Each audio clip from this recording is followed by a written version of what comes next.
Law School. Good afternoon, Dean. Good afternoon, Your Honor. You were recommended by, among others, the Philippine Trial Lawyers Association, and they come here in full force. What encouraged you to give your conformity and to be considered for the position of Chief Justice? Well, first and foremost, I think our nation in general, as well as our judiciary in particular, are at a crossroads. The vacancy has been created through an impeachment process that have fitted many of our great institutions. And therefore, men and women of goodwill in this country ought to show that they believe in the process, in the selection process. And therefore, when I was nominated by the Trial Association, I thought it was an honor for them. It was an honor for me to honor such nomination and participate in the process, to show that it is possible to continue, for democracy to continue to march on, especially in one of the most important branches of judiciary, of the government, which is the judiciary. You have been in your current position for, as you mentioned, just almost a year.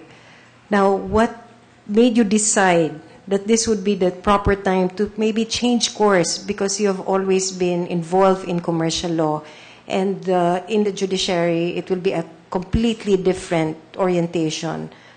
Why this at this point in your life? Oh, basically because I believe that the Supreme Court, as it fashions out and explains the precepts by which our society moves on, and on the constitutional mandates, economic mandates, I think that being part of the Supreme Court and molding the decisions by which to look at and update the commercial law principles of our country as they are connected with constitutional precepts is an important task. And even my works, Your Honors, have always consisted of looking at how the Supreme Court, through what I call judicial activism, has been able to move on to international standards, the commercial law standards of these countries, to allow us to compete well with the rest of the world. So the Supreme Court, through its precedent-setting powers, is at the cornerstone of that great process, Your Honor.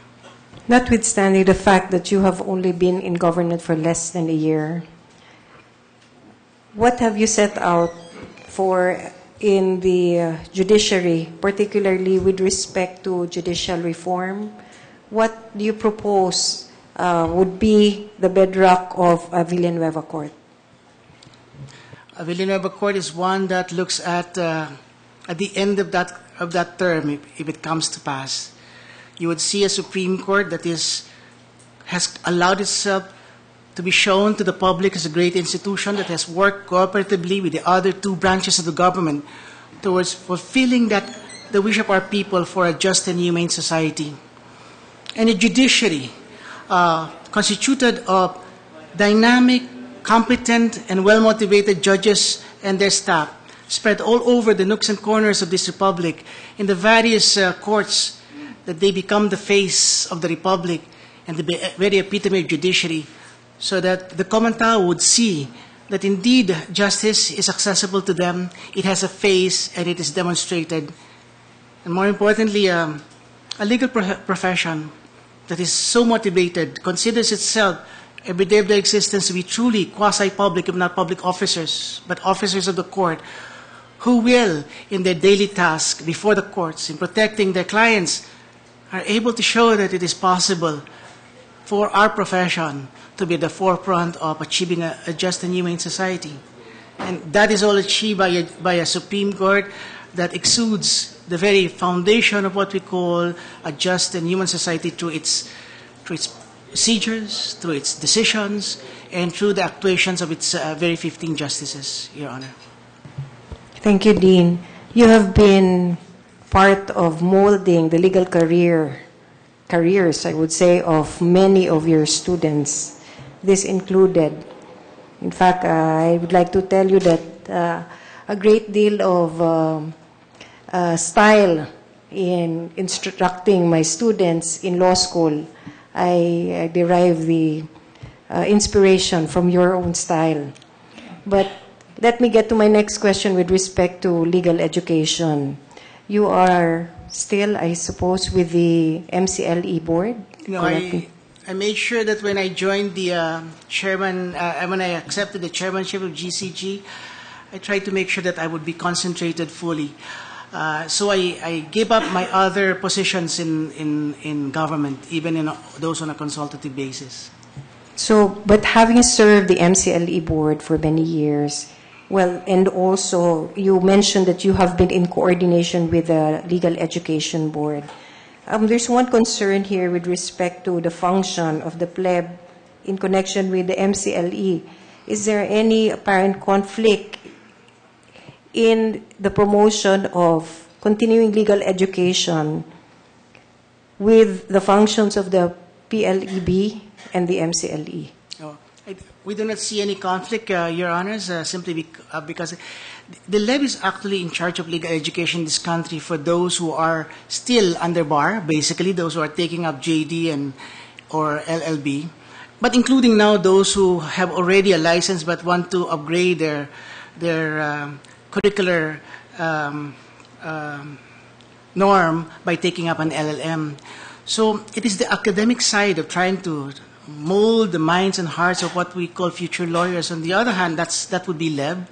On the other hand, MCLE has its focus on those who are already in the legal profession, ensuring that they continue as they strive towards fighting for the causes of their clients or protecting the lives and properties of their clients, that they continue to keep themselves abreast with the latest legal developments, so that the legal profession as a whole is one that is not only that is competent but has integrity in the manner by which it discharges them.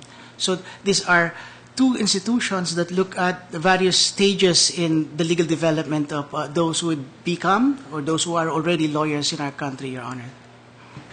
With the current requirements under MCLE, do you feel that there is a need to change the required subjects so that it becomes more relevant to the legal profession? Yes. That has always been asked of us, Your Honors, when I was still in the MCLE governing board. I think that what has happened is that after the first wave, when the providers started to put together this various MCLE program, that when the second term came about, they were still doing the same thing. I think it's important for MCLE to reach a point where there is a grading system, a graduation from basic to more modern providers. You know. And I think that by requiring MCLE providers a program by which to allow those who have already taken their other courses to get better courses or graded courses, then it would be more relevant, Your Honors. The other thing, Your Honors, is that because MCLE is just graded on the amount of time that you spend in the lecture room, some of them actually just sleep through it. So the request of many lecturers is that we ask those at the back not to snore too loudly. And because there is no responsibility being imposed, Your Honor, I think that perhaps for them to take more seriously the fact that they have to learn something from the lecture, in spite of some of the lecturers, perhaps what we did in the Filja would make sense. That at the end of it all, they will have a short quiz just to determine how much or how well they have taken to heart some of the teachings that they have. Those are the things that I would look at in the MCLE, Your Honor.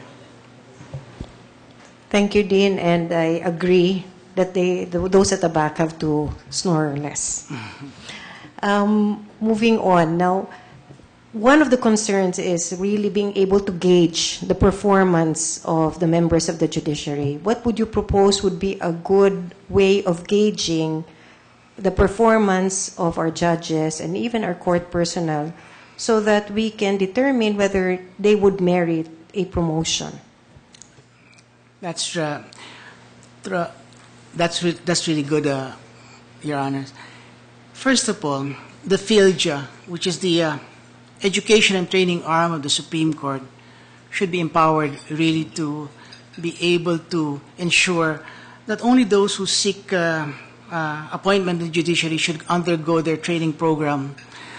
But more importantly, Your Honors, the Filja undertakes every year an annual upgrading of judges and members of the judiciary all around in several regions.